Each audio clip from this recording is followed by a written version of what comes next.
Halo semuanya, selamat sore. Sore, Kak. Sore, Kak. Oke, sebelumnya aku buka dulu ya. Assalamualaikum warahmatullahi wabarakatuh.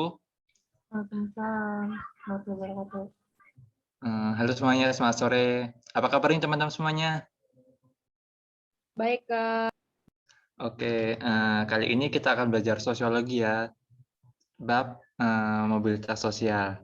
Sebelumnya kenalin, nama aku Hidayat Nur Wahid. Kalian bisa manggil aku Dayat, Kak Dayat, atau terserah kalian. Sekarang aku mahasiswa Unir Adantan Lampung, jurusan Sosiologi angkatan 2019. Nanti kita belajar bareng-bareng aja ya. Kalian belajar dari saya belajar dari kalian. Terus nanti kalau kalian ada yang ingin ditanyakan atau kurang jelas, boleh banget langsung speak up, open mic, atau lewat chat gitu ya. Oke? Oke, Kak.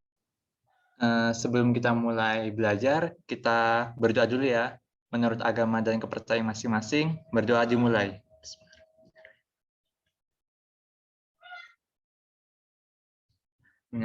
Doa selesai. Berdoa nggak pernah selesai. Oke, udah siap belajar semua belum ini? Siap, Kak. Oke, kita langsung masuk ke materi ya. Nah, kita belajar materi kita pertama yaitu mobilitas sosial. Nah, mobilitas sosial ini tuh berasal dari bahasa Yunani nih, yaitu dari kata mobilis, yaitu gerak atau gerakan, sosius yang berarti masyarakat. Nah, dari secara perkata, itu kan mobilitas sosial itu dari kata mobilis dan sosius. Nah, ada nggak sih yang mau berpendapat secara harfiahnya tuh mobilitas sosial tuh apa gitu? Ada yang bisa bantu aku nggak? Ayo, open mic. Perpindahan Perpindahan apa nih? sosial, Oh ya, sosial. Ada yang lain? Kalau kayak perpindahan status gitu, Kak. Boleh. Ada yang lain? Perubahan status sosial. Bisa. Ada yang lain? Oke, langsung aja ke ini ya. Ya, benar banget tadi yang dibilang sama teman-teman kalian tadi, mobilitas sosial atau gerak sosial didefinisikan perpindahan orang atau kelompok dari strata sosial satu ke strata sosial yang lain. Nah, maksudnya di sini adalah perpindahan kelas sosial gitu. Misalnya kelas sosial bawah ke kelas sosial atas ataupun sebaliknya ataupun yang sejajar gitu, itu termasuk ke dalam mobilitas sosial. Mungkin bisa dipahami dulu ya, Kak, pengertian mobilitas sosial ini. Oke, kita lanjut materi yang selanjutnya. Nah, yang selanjutnya itu bentuk-bentuk mobilitas sosial. Nah, yang pertama itu berdasarkan ruang lingkup. Nah, berdasarkan ruang lingkup ini tuh ada dua jenis. Yang pertama itu intragenerasi, yang kedua itu antargenerasi. Yang pertama itu kita bahas yang pertama. Intragenerasi, yaitu mobilitas yang dialami oleh seorang individu selama hidupnya, masih dalam satu generasi. Nah, masuknya yang intragenerasi ini tuh masih dalam satu orang dalam hidupnya gitu. Ada yang bisa ngasih contoh nggak sih contoh mobilitas sosial intragenerasi? Ayo open mic. Saya, Kak. Boleh. Misalnya saat Ani merupakan seorang pedagang kecil, kemudian dia menjadi pedagang besar, lalu kemudian menjadi Menteri Perdagangan. Benar nggak sih? Bang. Iya benar.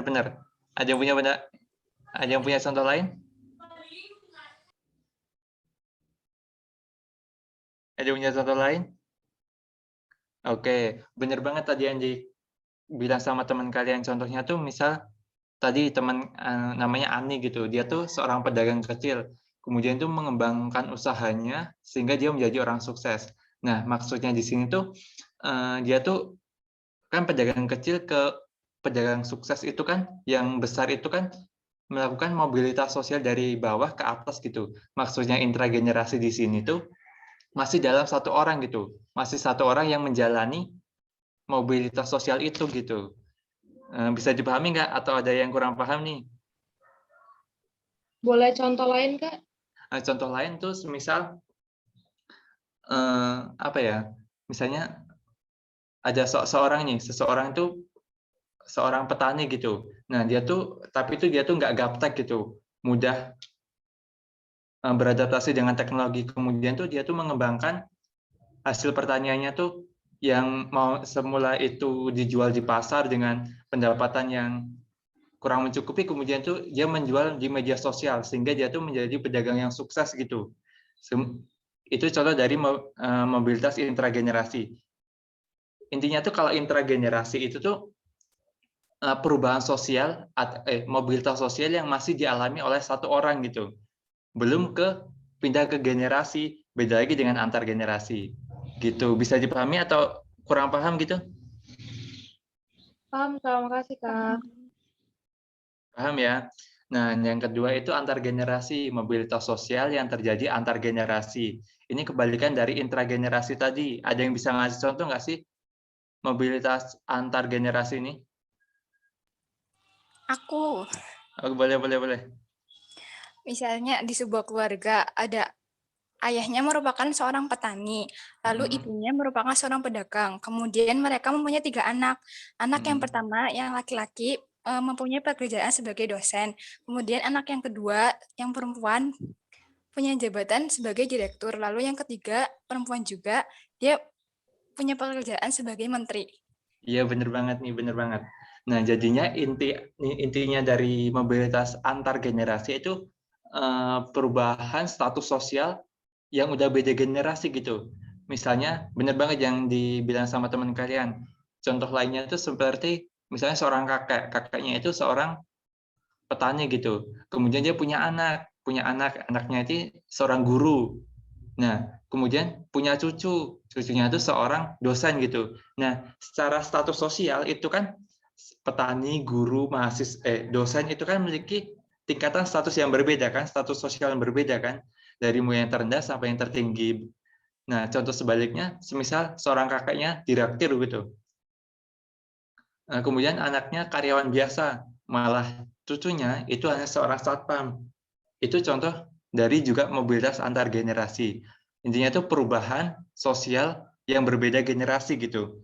Kalau yang intragenerasi itu masih dalam satu generasi atau satu orang gitu. Bisa dipahami atau saya kecepatan yang ngejelasinnya? Paham, Kak. Oh, paham. Gimana? Ada yang ditanyakan?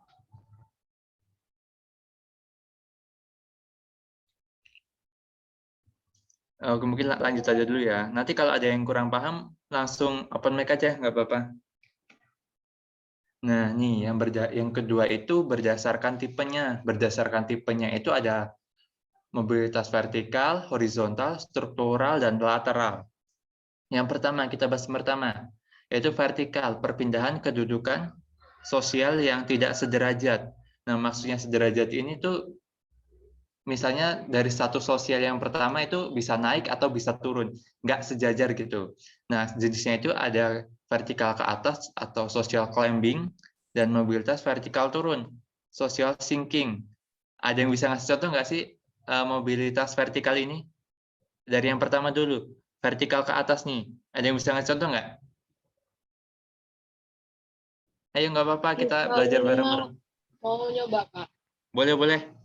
Misalnya karyawan biasa, terus dipromot sama atasannya, terus dia naik jabatan gitu. Benar nggak? Iya, bener banget. Ada yang lain?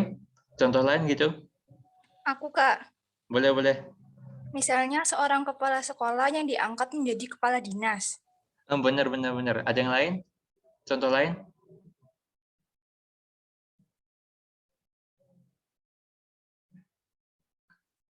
Oke, bener banget tadi yang dibilang sama teman-teman kalian. Intinya tuh kalau vertikal ke atas tuh perpindahan atau pergerakan mobilitas sosial tuh secara ke atas gitu dari status yang sebelumnya. Kayak misalnya tuh seorang karyawan biasa tadi, karyawan biasa jadi seorang direktur atau CEO atau lain sebagainya itu. Intinya tuh kalau vertikal ke atas tuh sesuai dengan namanya vertikal. Namanya vertikal ya ke atas ya. Gitu, vertikal ke atas gitu. Yang kedua, mobilitas vertikal turun. Ada yang bisa ngasih contoh nggak sih mobilitas vertikal turun ini? Ayo, gimana? Aku, Kak, mau coba. Boleh banget. Misalnya seorang polisi yang dipecat karena melakukan tindak pidana. Iya, boleh sih, boleh. Tapi kurang lengkap gitu. Ada yang mau punya pendapat lain? Mungkin karyawan kantor di PHK jadi ojek online gitu. Bener. Ada yang lain? Pegawai bangkrut, Kak. Bener, boleh banget. Ada yang lain? Kak, kalau dari kepala sekolah terus turun jadi guru itu termasuk nggak? Termasuk sih, termasuk. Soalnya kan kepala sekolah itu kan memiliki status sosial yang tinggi kan di dalam sekolah itu dibandingkan dengan guru yang biasa gitu. Nah, sedangkan dia kemudian menjadi guru yang biasa, itu kan secara apa ya? Secara status sosial itu kan turun kan. Nah, kalau mobilitas vertikal turun ini kan lebih turun dari kebalikan dari vertikal ke atas tadi, yang udah memiliki jabatan tinggi atau kedudukan yang tinggi kemudian turun ke bawah gitu intinya tuh. Bisa dipahami nggak yang vertikal ini? Bisa, Kak. Paham, Kak. Oke, yang selanjutnya itu horizontal, perpindahan status sosial yang sederajat. Ada yang bisa ngecontoh nggak sih mobilitas vertikal yang sederajat ini seperti apa sih? Contoh yang ada di kehidupan kita? Pindah Ayo. keyakinan. Gimana? Keyakinan? Pindah agama nggak sih? Bisa. Iya, masuk. Ada yang lain? Aku, Kak. Pindah kewarganegaraan, Kak. Bisa jadi. Ada yang lain? Seorang Pindah. kepala dinas dari satu kabupaten dipindah tugaskan ke kabupaten lain tetapi tetap menjabat sebagai kepala dinas. Iya, benar. Ada yang lain? Tadi kayaknya ada yang mau speak up juga. Pindah sekolah. Bisa jadi. Boleh. Iya, benar banget. Mobilitas horizontal tuh perpindahan status sosial yang sederajat gitu. Nggak lebih tinggi, nggak lebih rendah. Contohnya kayak tadi, perpindahan tempat kerja, agama, dan sebagainya. Itu contoh dari mobilitas sosial horizontal. Nah, untuk yang ketiga itu mobilitas struktural, yaitu mobilitas yang terjadi akibat inovasi teknologi, pertumbuhan ekonomi, peperangan, dan kejadian lain yang berpengaruh pada perubahan struktur sosial masyarakat. Ada yang bisa ngasih contoh nggak sih struktural ini seperti apa? Revolusi industri. Boleh itu masuk. Ada yang lain?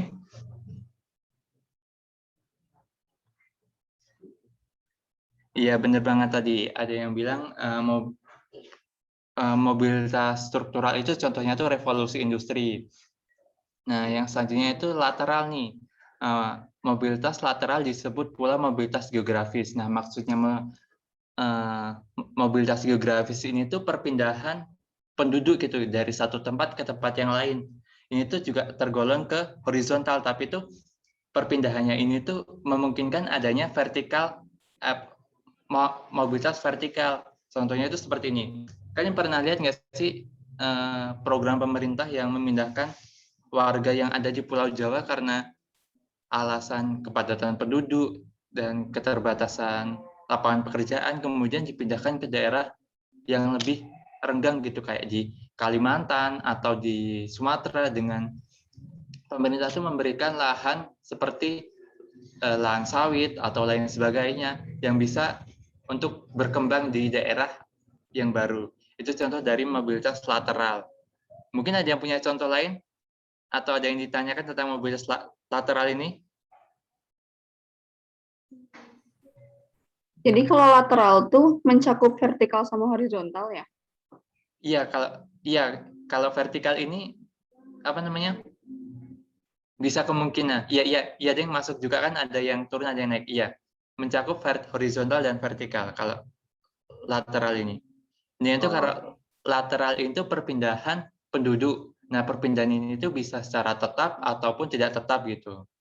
Mungkin kalau yang tidak tetap tuh kayak merantau atau ya merantau itu sih ke kota atau ke luar negeri, itu kan pasti akan balik lagi ke daerah asalnya kan, seperti itu. Gimana? Bisa Oh, dipahami? paham, Kak. Makasih. Paham. Yang lain gimana? Paham, Kak. Oke, paham. Kita lanjut ya.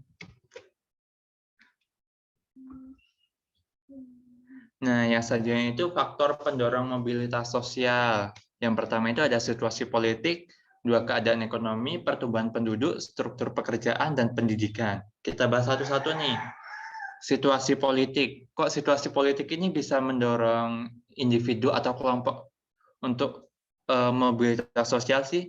Jelas ini dapat mempengaruhi. Karena apa? Kalau kondisi politiknya itu kurang stabil kayak di Palestina itu. Sedangkan jangankan untuk melakukan mobilitas vertikal ataupun mobilitas lainnya itu. Untuk bertahan hidup aja susah kan? Nah, berbanding terbalik dengan daerah yang memiliki keadaan politik yang relatif stabil kayak Indonesia seperti ini.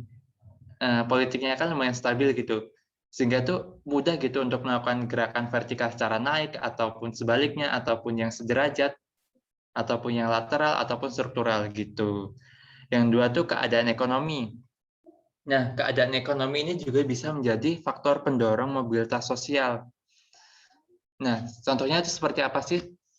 Kok bisa menjadi pendorong mobilitas sosial? Semisal gini, saya melihat seseorang ini, dia tuh sukses gitu, sukses di bidang ekonomi gitu. Kemudian karena saya tuh dari keluarga yang sederhana, kemudian saya tuh terdorong gitu untuk melakukan suatu aksi nyata untuk menyamai atau biar sederajat gitu sama dia. Mungkin bisa dilakukan dengan meningkatkan kualitas diri dengan pendidikan dan sebagainya gitu.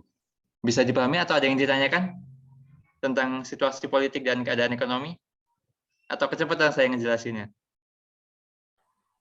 Aman, Kak. Paham, Kak. Paham, oke. Nah, yang selanjutnya itu pertumbuhan penduduk. Kok pertumbuhan penduduk ini bisa menjadi faktor pendorong mobilitas sosial nih?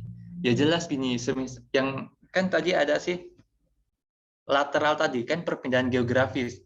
Nah, perpindahan geografis itu kan disebabkan karena kepadatan penduduk gitu. Kalau semakin banyaknya penduduk di suatu daerah, ini tuh akan sehingga tidak mencukupi lahan dan lapangan pekerjaan, maka akan dilakukan mobilitas lateral tadi ke daerah-daerah yang dirasa tuh masih renggang gitu, masih berpotensi untuk dijadikan sebagai lahan pendudukan gitu, untuk penduduk gitu. Yang saja itu struktur pekerjaan. Kok struktur pekerjaan bisa menjadi faktor pendorong mobilitas sosial sih? Jelas ini bisa menjadi faktor pendorong karena struktur kedudukan pekerjaan yang tinggi itu akan meningkatkan status sosial ekonomi. Semisal gini, seorang bos itu kan pasti mempunyai status sosial ekonomi yang tinggi. Kemudian karyawan dibandingkan dengan karyawan biasa gitu, yang memiliki gaji pas-pasan dan sebagainya. Nah, si karyawan pas-pasan ini pasti akan menjadikan motivasi si bos ini untuk melakukan mobilitas sosial gitu, dengan cara mungkin meningkatkan kualitas pendidikan dan sebagainya gitu. Nah, yang selanjutnya itu pendidikan. Pendidikan ini juga bisa menjadi faktor pendorong mobilitas sosial. Karena apa? Contohnya itu seperti ini. Misal ada nih seorang anak dari keluarga yang sederhana yang kurang berkecukupan gitu. Tapi karena dia memiliki semangat yang tinggi, dia tuh melanjutkan pendidikan di perguruan tinggi negeri. Dia tuh ngambil ekonomi misal. Kemudian setelah dia lulus, dia mengaplikasikan ilmu yang dia dapat di perkuliahan itu untuk membuka bisnis gitu. Nah, setelah membuka bisnis, dia tuh punya startup, punya bisa memperkerjakan orang banyak, sehingga dia tuh meningkatkan status sosial ekonominya. Dia bisa dibilang menjadi orang kaya seperti itu. Gimana, bisa dipahami atau ada yang ditanyakan? Paham, Kak. Bisa, Kak. Yang lain? Yang lain gimana? Paham, Kak. Oke, paham ya. Kita lanjut nih. Nah, faktor penghambat mobilitas sosial.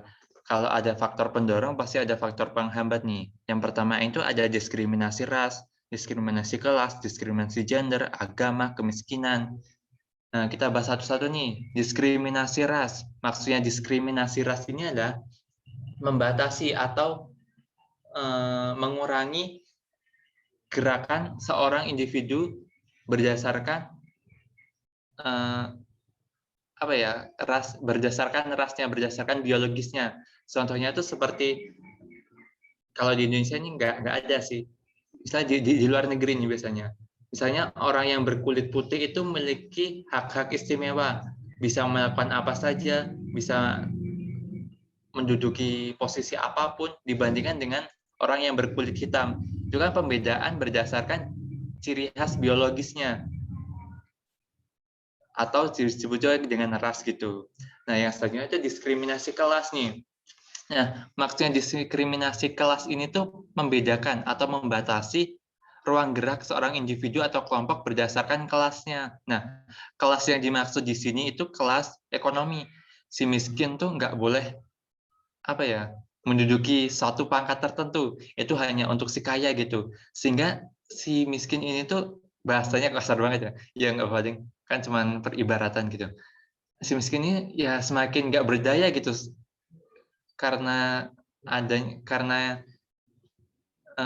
hanya dikuasai oleh si kaya gitu loh. Bisa dipahami? Bisa, Kak. Bisa, Kak. Oke. Yang selanjutnya itu diskriminasi gender. Nah, maksudnya diskriminasi gender ini tuh membatasi ruang gerak seorang individu atau kelompok itu berdasarkan jenis kelaminnya. Misalnya suatu pekerjaan itu tuh hanya boleh dilakukan oleh laki-laki saja, yang perempuan tuh nggak boleh. Padahal yang perempuan juga mampu untuk melakukan pekerjaan itu. Begitupun sebaliknya. Kalau di Indonesia tuh contohnya tuh zaman dulu sih, yang hanya boleh melanjutkan pendidikan tinggi itu tuh hanya kaum laki-laki, perempuan tuh hanya di rumah saja. Tapi kalau stereotipnya tuh masih ada sampai sekarang ini. Ngapa sih perempuan itu sekolah tinggi-tinggi, nanti ujung-ujungnya juga jadi ibu rumah tangga? Kayaknya pernah dengar nggak sih stereotip yang kayak gitu? Iya pernah, Kak. Menurut kalian gimana tentang stereotip kayak gitu? Yang cewek kerjanya di dapur doang gitu kan. Iya, yang ngapain sekolah tinggi-tinggi? Ini kan kalian calon-calon mahasiswa gitu. Yang cewek-cewek coba gimana? Adil banget sebenarnya. Setuju nggak kalian? Enggak. Alasannya dong. kenapa nih? Alasannya kenapa? Bisa dapat hak itu buat pendidikan lebih tinggi. Karena kan nanti buat ngajarin anak-anaknya gitu di rumah. Iya, bener banget. Ada yang lain? Menjadi madrasah bagi anak-anak. Subhanallah. Bener banget. Ada yang lain? Ada juga orang yang milih buat tetap sendiri kan, Kak. Nggak mesti punya pasangan. Nah, berarti kalau si cewek ya berarti juga tetap harus bisa melakukan segalanya gitu. Iya, bener. Ya, jadi cewek tuh ya harus mandiri gitu. Nggak harus mengandalkannya laki-laki gitu ya. Ya bener banget kalian, teman-teman kalian. Pendapat teman-teman kalian tadi. Karena secara biologis, kecerdasan seorang anak itu tuh dipengaruhi oleh ibunya. Makanya penting banget seorang ibu itu harus memiliki pendidikan untuk meningkatkan kualitas generasinya. Nah, yang selanjutnya itu agama. Kok agama bisa menjadi faktor penghambat mobilitas sosial sih? Ya, bisa banget agama ini menjadi penghambat. Karena ini agama yang menganut sistem kasta. Kalian udah belajar struktur sosial belum? Udah, Kak. Oke, ya. Nah, di struktur sosial itu kan ada sih kasta-kasta gitu. Nah, ada sih yang kasta yang terendah itu nggak bisa menduduki kasta yang lebih tinggi dan hanya menjadi kaum-kaum terendah gitu. Jadi itu bisa menghambat adanya mobilitas sosial di masyarakat gitu. Nah, yang selanjutnya itu kemiskinan gitu. Nah, kemiskinan ini jelas menjadi faktor penghambat dari mulai kekurangan ekonomi dan pendapatan untuk melakukan sebuah mobilitas sosial dan juga bisa kemiskinan itu mempengaruhi pola pikirnya. Maksudnya pola pikir di sini itu ketika maaf nih orang yang miskin ini, aduh aku tuh pasti nggak bisa kayak misalnya lulusan bisa masuk ke universitas, bisa melanjutkan pendidikan, itu tuh bisa mendorong adanya pendorong ini bisa menjadi faktor penghambat mobilitas sosial gitu. Gimana bisa dipahami tentang faktor penghambat ini sebelum kita lanjut? Bisa, Kak. Pak, Oke. boleh ya, Pak? Boleh. Yang kemiskinan kan perasaan ada jenis-jenisnya lagi. Nanti ada PPT-nya nggak? Apa? Kemiskinan, Kayak misalnya kemiskinan absolut, relatif. Tahu nggak, Kak? ya mungkin itu dibahas secara tersendiri ya, soalnya dari sumber-sumber yang saya dapatkan itu kemiskinan itu ya seperti ini penjelasannya. Oh iya, wes. Oh iya. Mungkin kalau kemiskinan yang absolut dan sebagainya itu dibahas secara tersendiri itu, nggak masuk ke mobilitas sosial gitu, secara tersendiri gitu. Tak kira. Juga iya ya. Ya udah, Kak. Oke. Kak, Ada yang mau nanya boleh nggak? boleh. Diskriminasi ras itu sama aja kayak pandangan yang menganggap bahwa ras yang satu lebih tinggi dibandingkan dengan ras yang Gimana? lain. Gimana? Diskriminasi ras. Putus soalnya. Halo? Gimana? Iya. Diskriminasi ras itu sama aja kayak pandangan yang menganggap bahwa ras yang satu lebih tinggi dibandingkan dengan ras yang lain, begitukah? Iya benar banget gitu. Menganggap yang memiliki keumuman biasanya, itu memiliki hak yang lebih tinggi dibandingkan yang minoritas gitu. Kayak yang kulit putih itu punya apa ya? Punya hak istimewa dibandingkan orang-orang yang kulit hitam gitu. Kalau itu di mana ya? Di luar negeri biasanya sih. Yang politik apartheid itu bukan sih, Kak? Gimana? Yang politik apartheid itu. Iya. Kalau diskriminasi rasku berdasarkan apa ya? Ya rasnya gitu secara biologis, kulit lah atau tinggi badan dan lain sebagainya gitulah. Itu contoh dari diskriminasi ras. Mungkin ada yang tanyakan lagi? Kak, Ya, gimana? bukannya yang tadi menganggap bahwa kelompok saya lebih baik itu etnosentrisme ya nggak? Ya nggak sih, Kak? Maksudnya tadi kan ya kelompok di sini kan kelompok yang apa namanya? Berdasarkan ciri fisiknya loh. Tadi ciri fisik kan? Enggak, Kak, maksudnya saya mau nanya, diskriminasi ras itu konsepnya itu sama aja kayak pandangan yang menganggap bahwa ras yang satu lebih tinggi dibandingkan dengan ras yang lain atau beda atau gimana? Iya benar, itu benar. Iya. Menganggap rasnya itu. Kalau etnosentrisme itu kayaknya nggak masuk ke itu, guys.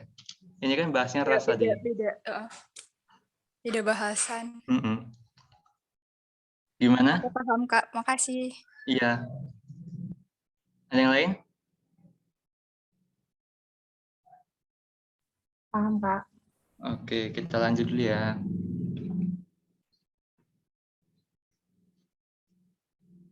Nah, saluran mobilitas sosial nih. Maksudnya saluran mobilitas sosial ini tuh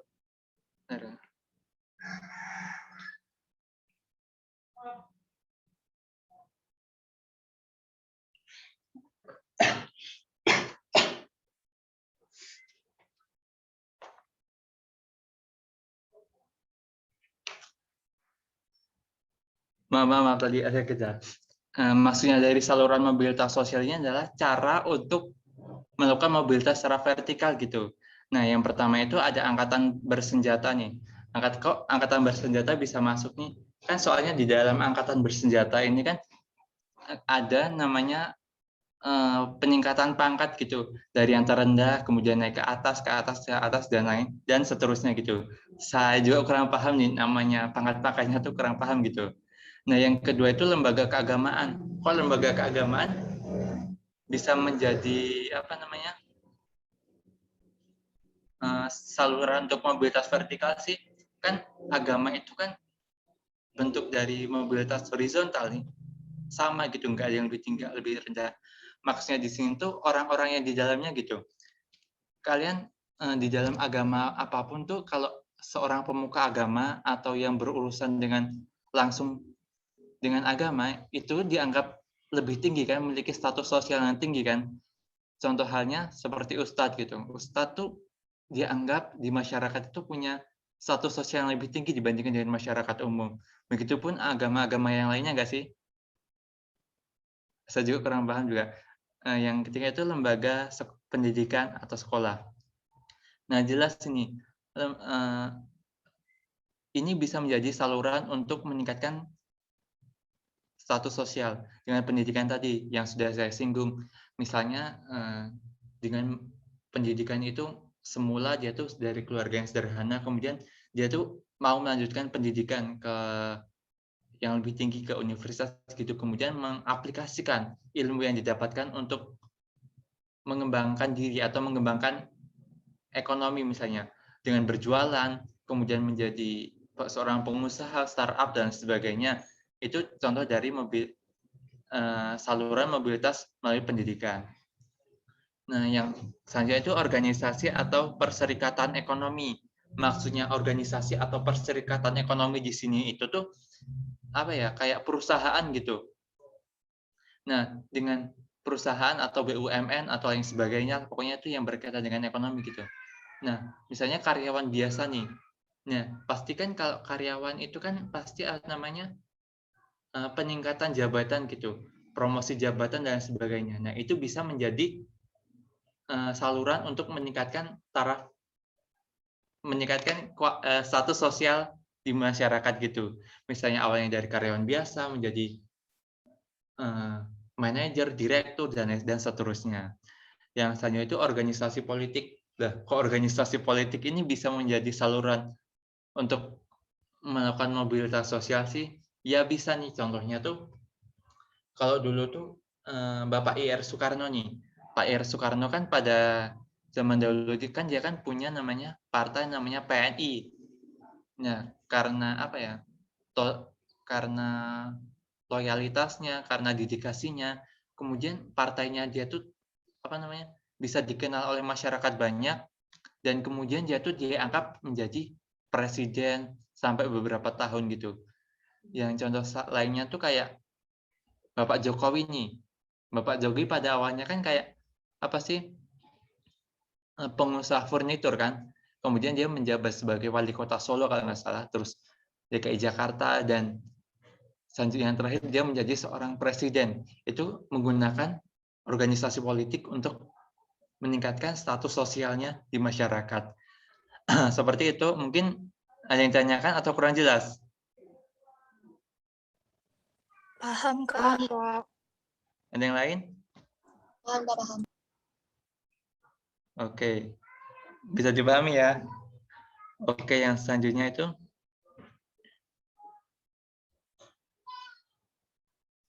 dampak mobilitas sosial. Nah, dampaknya itu ada dampak positif dan dampak negatif nih. Nah, yang pertama itu dampak positif itu mendorong seseorang lebih maju. Jelas dengan adanya mobilitas sosial ini akan menjadi dorongan seorang individu atau kelompok untuk lebih maju nih, dengan motivasi dan sebagainya. Yang kedua itu mempercepat tingkat perubahan sosial masyarakat ke arah yang lebih baik.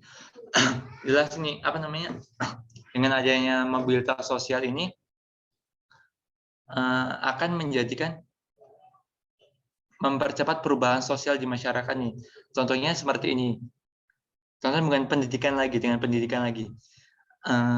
Misalnya seorang ini mengaplikasikan ilmunya, kemudian dipergunakan untuk membuat sebuah aplikasi gitu. Nah, aplikasi ini tuh berdampak banyak untuk perubahan sosial di masyarakat, untuk kemajuan di masyarakat secara umum gitu. Itu contoh dari mempercepat tingkat perubahan sosial masyarakat ke arah yang lebih baik. Nah, selain dampak positif, pasti ada dampak negatifnya. Yang pertama itu timbulnya konflik. Kok timbulnya konflik sih? Jelas ini akan menimbulkan konflik. Misalnya kan kalau ini seseorang nih vertikal ke atas nih, misalnya seorang karyawan biasa, kemudian direkturnya tuh itu punya punya kinerja yang kurang baik nih. Ternyata si karyawan biasanya itu tuh punya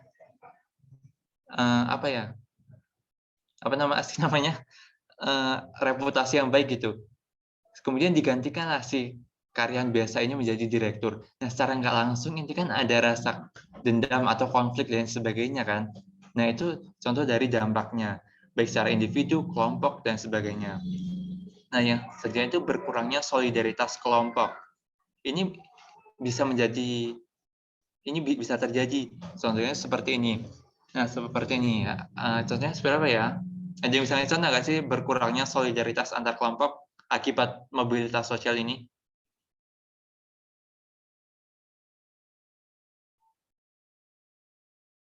Halo? Ada Ya punya mungkin pendapat? kayak yang tadi kakak contohin yang direktur sama karyawan, dari situ kan solidaritas mereka berkurang. Misalnya mereka satu ras, tapi gara-gara ada masalah itu jadi solidaritas mereka berkurang. Iya benar banget. Misalnya pertemanan gitu. Contoh lainnya pertemanan nih.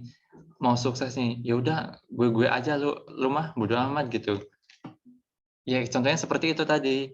Nah yang ketiga itu adanya gangguan psikologi dan frustasi. Nah kok bisa sih mobilitas sosial ini bisa menyebabkan gangguan psikologi? Ada yang bisa ngejelasin nggak sih kenapa kok mobilitas sosial ini sampai mengakibatkan adanya gangguan psikologi atau frustasi, stres dan sebagainya? Mungkin ngelihat misalnya tetangganya lebih sukses jadi kayak minder, terus kayak aduh kayak gimana gitu, jadinya bisa mengakibatkan kayak gitu kali, gangguan psikologi dan frustasi. Tetangganya lebih sukses daripada dirinya.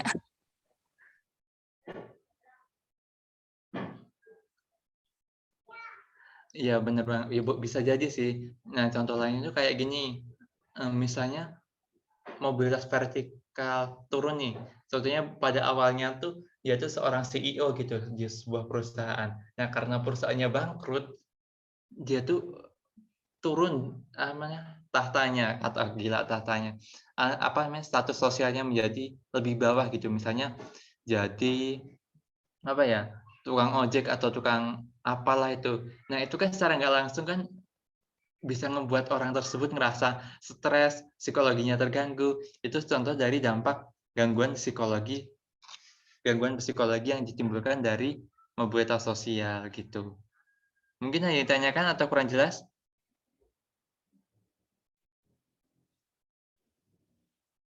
Jelas Kak. Nanti di chat ada ini.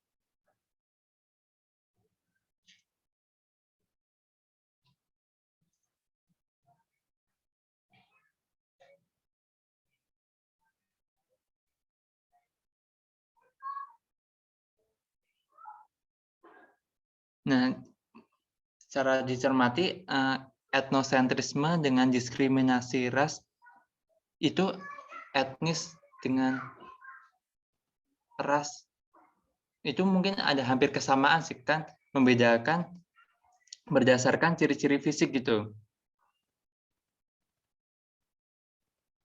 Tapi kalau etnis itu lebih ke arah ke suku-suku gitu nggak sih? Kalau etnis itu lebih ke ras itu lebih ke fisik gitu nggak sih? Kalau apa namanya? Kalau etnosentrisme itu lebih ke sosial budaya gitu nggak sih? Kalau ras itu ke biologisnya gitu nggak sih? Gimana teman-teman? Punya pendapat lain nggak nih? Tentang etnosentrisme tadi dan ras tadi? Kak, Iya? yang etnosentrisme itu aku kan pernah belajar yang kelompok in group out group itu tuh Kak. Kan pokoknya kalau kelompok in group yang berlebihan itu akan mengakibatkan etnosentrisme karena menganggap bahwa kelompoknya itu jadi kayak nggak selalu tentang suku budaya dan itu jadi kayak tentang kelompok juga termasuk. Mungkin kalau gitu mungkin bisa tergabung sih. Tapi kalau etnosentrisme itu lebih condong ke arah sosial budaya gitu nggak sih? Kayak suku dan sebagainya. Tapi mungkin bisa masuk ke dalam etnosentrisme gitu. Gimana teman-teman? Menurut kalian gimana? Iya, kayak etnosentrisme juga bisa nyebabin diskriminasi ras gitu. Kayak nyambung gitu ya nggak sih Kak? Iya Kak. Kayaknya ada keterkaitan gitu. Gimana teman-teman? Oke, next.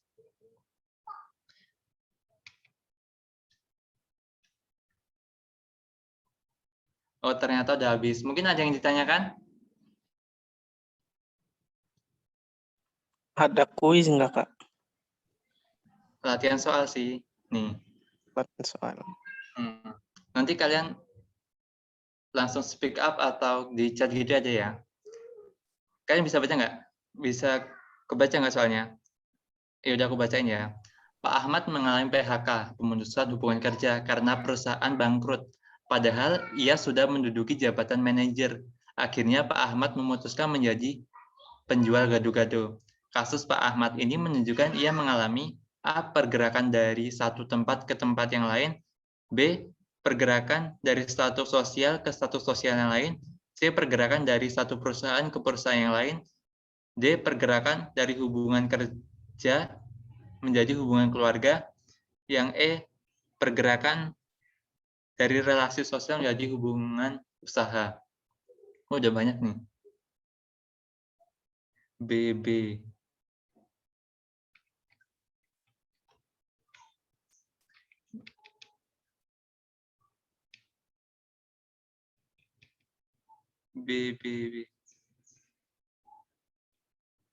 B semua ya jawabannya. Yang jawab B ada alasannya nggak sih kok milih B itu kenapa? Coba salah satu nih. Aku kan boleh. Boleh. Itu kan tadi dijelasin dari status Pak Ahmad yang menduduki jabatan manajer, kemudian Pak Ahmad mengalami PHK, kemudian menjadi penjual gado-gado. Nah, si Pak Ahmad ini mengalami perubahan status dari yang manajer, kemudian menjadi penjual gado-gado. Jadi jawaban yang tepatnya itu yang B, kayak pergerakan dari satu sosial satu ke satu sosial lainnya, dari manajer ke penjual gado-gado. Ya nggak sih, benar nggak? Nah, bentuknya apa sih kira-kira ini bentuk mobilitas sosial apa nih yang cocok dengan ilustrasi ini? Vertikal ke bawah. Vertikal social thinking. Gimana? Vertikal turun. Vertikal ke bawah. Yang lain. Vertikal ke bawah. Vertikal turun. Iya benar banget. Jawabannya tuh yang B, pergerakan dari status sosial satu ke status sosial lain. Nah, karena dari ilustrasi ini tuh tergolong ke dalam apa namanya?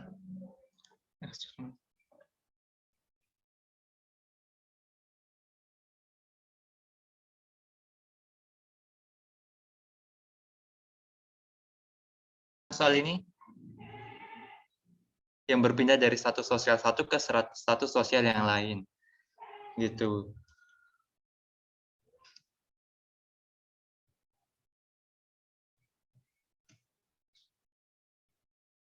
Nah, benar banget nih tadi jawabannya. Nah, ini yang kedua nih soalnya. Sebuah desa transmigrasi yang dihuni oleh masyarakat asli dan juga migran. memiliki dua pengelompokan berdasarkan kesejahteraannya. Masyarakat transmigran memperoleh lahan subur, dan banyak menghasilkan uang cukup memadai sehingga menyekolahkan anaknya keluar desa. Sementara itu, penduduk asli hanya menggarap lahan seadanya dengan penghasilan yang pas-pasan, sehingga mengalami kesulitan untuk menyekolahkan anaknya. Maka faktor penghambat masyarakat lokal untuk melakukan mobilitas sosial adalah kira-kira yang mana nih?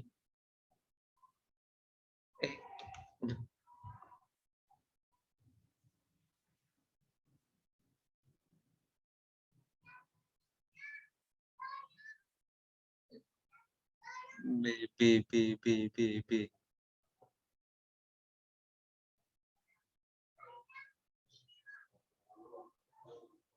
B semua ya. Ada yang punya pendapat nggak? Kok kalian bisa milih B itu kenapa gitu?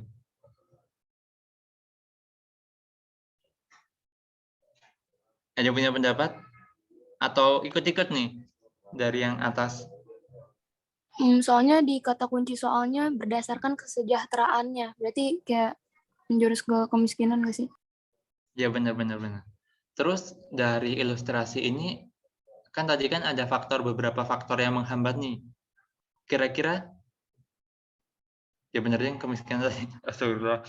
Ya, jawabannya benar yang B, kemiskinan. Karena pengelompokan berdasarkan kesejahteraan. Nah, kesejahteraan ini kan berkaitan dengan ekonomi atau keuangan yang menitik beratkan ke arah kemiskinan gitu. Iya benar banget. Oh ternyata udah habis nih. Gimana? Ada yang ditanyakan sebelum kita akhiri?